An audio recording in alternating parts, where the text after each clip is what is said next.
Friends, you want to write days. So first you write days. Here you want to write here days according to Sunday, Monday. So only one time you will write Sunday, Sunday.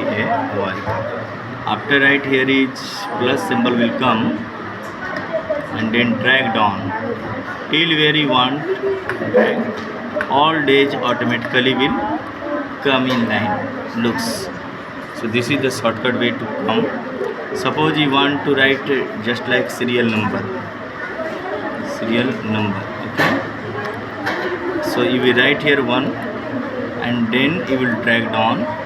All numbers will come in not here sequence way. Then you will go in autofill.